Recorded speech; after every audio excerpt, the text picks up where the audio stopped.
fazendas e plantações. Que isso daí é toda uma área de suporte das cidades. Por quê? Cara, não tem assentamento, não tem vila, não tem cidade, não tem nenhum tipo de grupo de gente vivendo lá se você não conseguir produzir alimentos. Tá? Na montanha, Jesus falou, é na base do fungo. Na floresta élfica é na base da frutinha. Mas quando você chega na parte de planícies, não tem outro jeito, cara. As colinas, planícies e morros vai ter que ser plantação. A galera tem um terreno fértil, tem terreno vasto, tem vegetação de fácil lido, porque a vegetação dos bosques de planície dificilmente vão ser muito fechadas. Pode acontecer que sejam, mas você tem grande variação de vegetação, grande variação de espaços para muitos campos, para muitos bosques e rios, então você simplesmente limpa a área e começa a tratar. E o bom é que as fazendas e plantações não só dão suporte para explicar a existência da cidade, porque a cidade vai ter uma função, seja uma rota comercial, seja um ponto de exploração, seja um ponto de defesa, seja um ponto de qualquer coisa que você imaginar aí para o seu cenário. Quem vai suprir alimento para a cidade são as fazendas, são as plantações, criação de animal e cultivo. E ali você pode fazer inúmeras aventuras, porque você pode ter as zonas rurais, elas são mais afastadas, elas são menos vigiadas e elas são o último contato que você tem entre o urbano e o selvagem. Então, cara, dá pra fazer um monte de aventura legal com qualquer coisa que possa afetar uma cidade sem ser uma mega infestação ou uma invasão ou esse tipo de coisa, porque você não vai colocar por exemplo, eu falo assim, vamos fazer uma aventura, tô pensando em fazer uma aventura aqui, e o ambiente vai ser na zona rural, ali nas fazendas, e vai ser uma invasão de um exército. Aí você fala, não, aí pouco importa, cara. Porque em uma sessão, as fazendas vão ser tudo devastadas.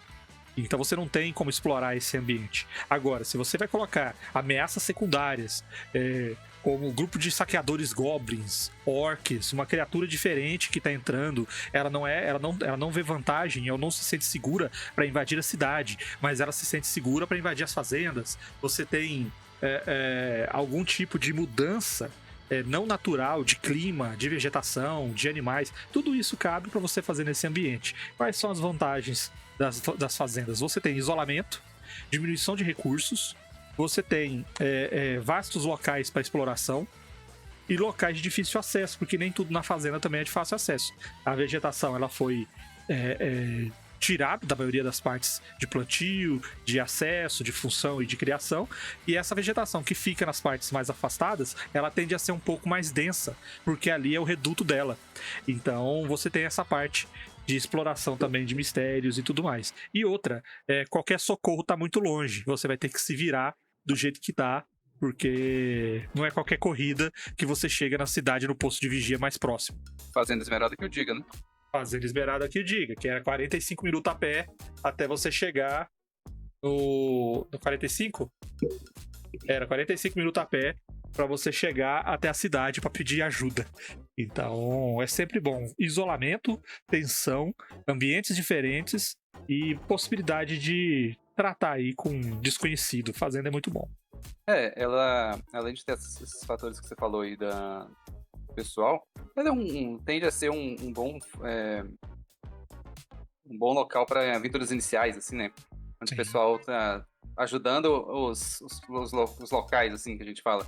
É um problema a nível local que está sendo resolvido. Porque normalmente são esses problemas que envolvem assim, um lobo tá comendo nossas galinhas, tem um ataque de goblins aqui, tem invasão de monstro da ferrugem embaixo do ferreiro.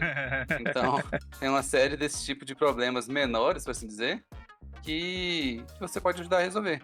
Então, esse isolamento, esse difícil acesso, favorece qualquer um que chega lá e tem uma capacidade um pouco maior do que brandir um ancinho, já consegue ser um herói local ali, né?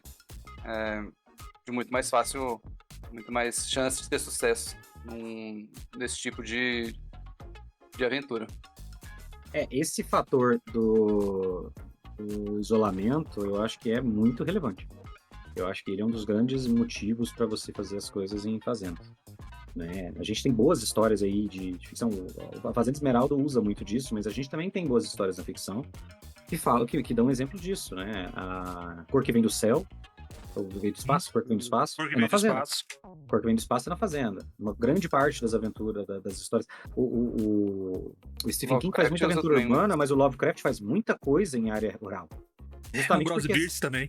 Também, porque as áreas rurais elas têm esse fator. E eu acho que a gente não pode desprezar isso, que no mundo medieval era ainda mais isolado, né? A Fazenda Esmeralda era 45 minutos a chegar na cidade a pé nos anos 60, 70, nos anos 70. 70. Nos anos 70. Na Idade Média, você vai ter uma fazenda, dependendo de onde ela ficar e de onde, como é que foi o esquema de estradas, essas coisas. Quanto tempo é até chegar ajuda? Quanto tempo é até você conseguir chegar no lugar para pedir ajuda e voltar com a ajuda? Então, acho que esse é um fator que já é o primeiro fator de relevância. O segundo fator é isso que o Luiz falou. Qualquer coisa é ameaça. Qualquer coisa é ameaça. Eu acho que é mais até do que o início tradicional de qualquer aventura de D&D, de qualquer campanha de D&D, normalmente vocês estão numa taverna e vocês vão olhar na plaquinha e tem um aviso, um fazendeiro contratando alguém para fazer um serviço. E aí Contra lobos.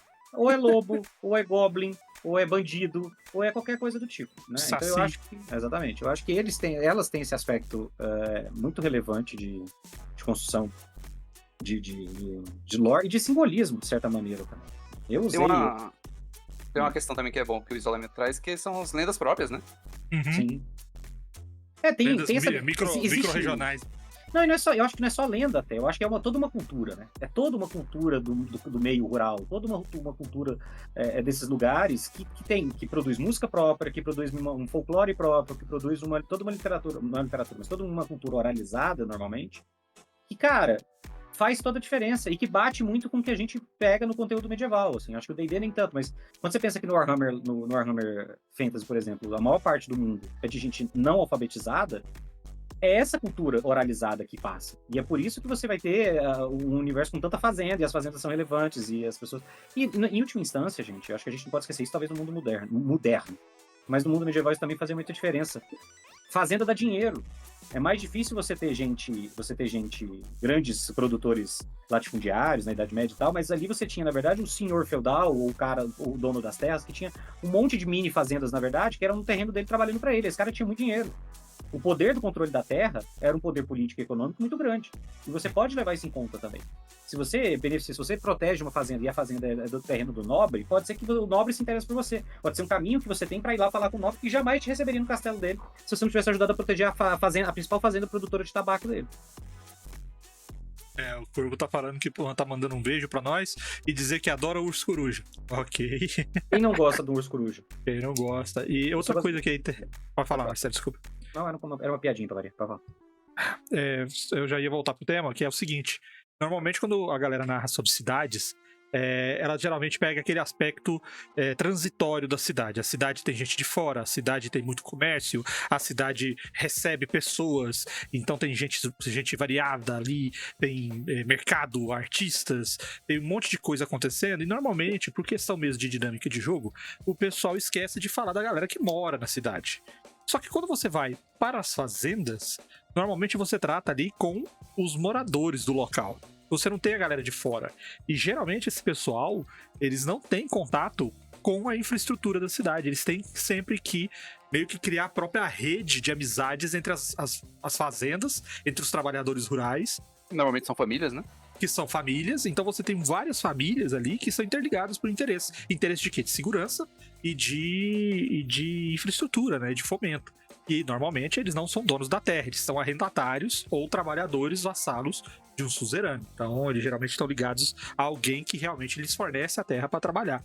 E isso gera realmente uma questão de unidade, né? Uma questão de pertencimento ali, uma questão de união entre os moradores muito maior do que na cidade. A diferença é que enquanto na cidade você tem 3, 4 comerciantes que estão no intervalo de 30 metros, aqui você tem 5, são 10, 15 pessoas que estão ali no intervalo de 4 quilômetros. Não, tô olhando aqui, TikTok é coisa de jovem. Otávio, vamos seguir. O Otávio tá desvirtuando o chat. Vamos para os próximos temas. O Otávio é jovem sem ser jovem. É igual eu quando era jovem. É porque você é a mesma pessoa. É um jovem de meia idade. Eu tô quase acreditando nisso nessa altura. É uma situação clube da luta, assim.